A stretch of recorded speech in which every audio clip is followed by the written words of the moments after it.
So, 87,000 IRS agents. Been sort of holding my tongue on this a little bit, trying to think through what I think of it, what does it really mean, try to separate sort of speculation or kind of just the fear-based way of looking at it versus being objective. And, a lot of people have asked me about it, obviously being a CPA and being heavy into tax strategy. And oftentimes, having to provide IRS defense for various things. And first thing I'll say is, there's a lot of coverage in the media about all these agents coming after you, having guns, having ammunition, things like that. I'm sure all of that, the fact pattern of them having all that stuff is true. I have some ideas about why they're doing that. It's beyond this video, beyond the scope of this, and just speculation. So I'll hold that opinion for now. But I don't think it really has anything to do with IRS agents pulling guns on people and trying to collect revenue. Okay, I've been doing this a long time. There are actually a lot of good IRS agents, a lot of well-trained, and they really do try to be helpful. So I think there's a lot of kind of fear-mongering going on that is likely unwarranted. You got to remember that the IRS is heavily outnumbered by us, and they cannot police things that go on. In other words, it's very easy. It'd be like trying to give every single person a speeding ticket every single time they went over the speed limit by 1 mile an hour. It's just not practical, right? So they have to establish law and order some way, and so they have to, establish a heavy level of fear and an appearance of accountability to do that. They've done that for a very long time. So, if nothing else, I think that's just kind of normal, par for the course. But what really concerns me the most, or how I think things will change, is that when they have more agents, I do think there will be more audits. Now, we've gone through a period of time where audits have been extremely low. We used to have several audits a year that we would help clients with and provide defense on, and that basically just fell to zero. And so I think there's been sort of a free sailing or free ride, whatever you want to call it, for a while.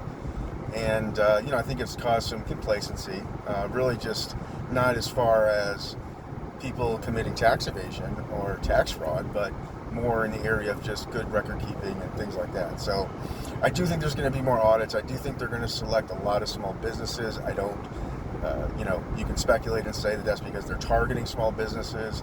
I think they're targeting revenue. I think they operate a lot on, for the most part in general, they operate on statistically how much revenue they can get. And they have various, just like any business would target people as their potential customer or put out Facebook ads or anything, they know the profile of person that they can generate revenue from.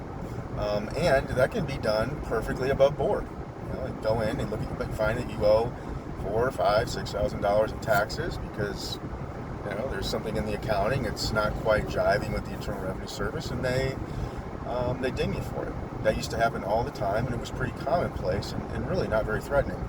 So I do think that's going to go up a lot. What concerns me is that if they're hiring these agents, what I've seen in the past 4 or 5 years is not necessarily vindictive or dishonest agents or like that. I've seen more lack of training and just lack of experience, right? So you're going to have a lot of rookies, and that creates a lot of headache, a lot of time. They don't really know the taxpayer Bill of Rights, and so they take a lot of actions they shouldn't be taken. It's not necessarily on purpose, though it could be, but it's not necessarily. It's really a lack of training. So what I foresee coming is more exams from the IRS, agents getting trained on the job, trying to figure out what they're doing. They're going to waste a lot of people's time, including their own. And I think if you get an exam, it's going to be arduous. But I don't think it's going to be as scary as maybe people are thinking it will be. I do think it's a huge waste of money to have untrained people going out to audit because it does require skill. So if I was a business owner, which I am, but if I was you, and this is just my opinion, I would not be scared about this. Though what I would do is I would make sure my books are in order, my records are in order.